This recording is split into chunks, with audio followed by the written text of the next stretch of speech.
हाँ बेटे, नेक्स्ट आपके पास थ्योरम आती है प्रमेय नंबर 1.7।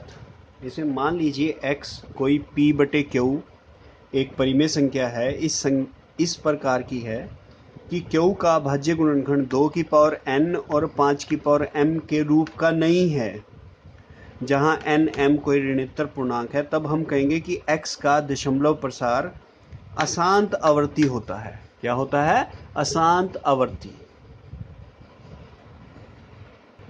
हाँ बेटे, इसका एक एग्जाम्पल लेते हैं हम। अब जैसे एक मैंने एग्जाम्पल लिया 64/455। अब नीचे 455 लिखा है, मैं 455 के गुणनखंड बनाऊंगा। ये पहले जाएगा 5 पे, 5 नीम 45, 1 5 एकम 5, 7 पे जाएगा 13, फिर 13 पे जाएगा 1। तो जो नीचे वाला आपके पास क्यू था 455, उसमें यहाँ पे कहीं भी 2 नहीं आया, 5 नहीं आया, खाली 2 और 5 आने चाहिए थे। अब 7 और 13 भी आ रहा है ना, इसका मतलब यह क्या है? अशांत आवर्ती है। अगर यहाँ खाली 2 और 5 आता तो ये शांत आवर्ती था। अब एक्सरसाइज का क्वेश्चन नंबर फर्स्ट करेंगे हम, वो इसी के बेस पे है। हाँ, अब एक्सरसाइज 1.4 का पहला क्वेश्चन, जैसे फर्स्ट पार्ट लिखा हुआ है, आपको ये बताना है ये शांत है या अशांत है।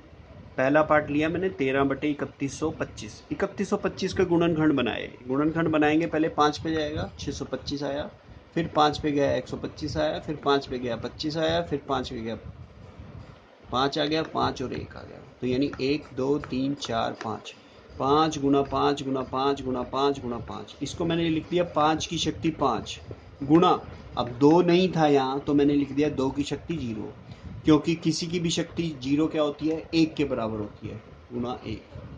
अब 1 की जगह मैंने क्या लिख दिया? 2 की शक्ति 0। अब ये 2 और 5 की गुणनखंड में लिखा गया है इसमें, अतः यह क्या है? शांत है। अतः यह क्या है? शांत। अगर इसके अलावा कोई और भी आ जाता है, सपोज 3 आ जाता या 5 आ जाता गुणनखंड में, तो ये क्या था? अशांत। बस सारे क्वेश्चन ऐसे ही करने हैं। नीचे वाला देखो, उसके गुणनखंड करो, अगर वो 2 और 5 के उस गुणनखंड में आ रहा है तो वो क्या होगा? शांत। अगर 2 और 5 के गुणनखंड में नहीं आ रहा तो वो क्या होगा? अशांत। हाँ, अब इसका मैं थर्ड पार्ट और सिक्स्थ पार्ट में पहले ही डिस्कस कर चुका हूँ।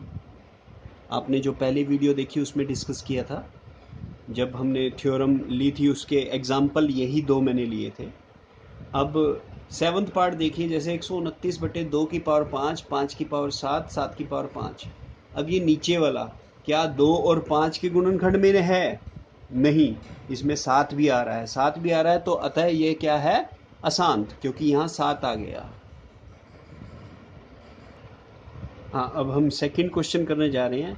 सेकंड क्वेश्चन में आपको ये बताना है कि आपका जो फर्स्ट क्वेश्चन के सारे पार्ट हैं, जो इनमें से शांत है उसको दशमलव प्रसार में लिखिए।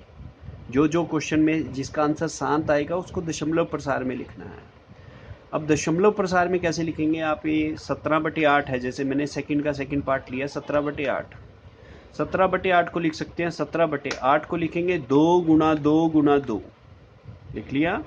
अब इसके नीचे हमको 10 बनाना होता है। 10 बनाने के लिए हमको 5 गुना 5 गुना 5 करना पड़ेगा। जितने 2 हैं उतने 5 से गुना करना पड़ेगा। अगर 5 है तो 2 से गुना करना पड़ेगा। अब मेरे को 3 बार 5 से गुना करना पड़ा और 3 बार ही मैंने 5 से भाग कर दिया, ताकि ये वैल्यू सेम रहे, बराबर रहे। 5 गुना 5 गुना 5, 5 गुना 5 गुना 5, ताकि ये कट जाए, वैल्यू सेम आ जाएगी। अब इसको लिखेंगे 17 गुना 125, यहाँ लिखेंगे 10 की शक्ति 3। 10 की शक्ति 3 का मतलब 1000। दोनों को गुना करेंगे 2125, 2125/1000। अब जितनी जीरो हैं उसका पॉइंट लगा दीजिए, 1 2 3, 2.125।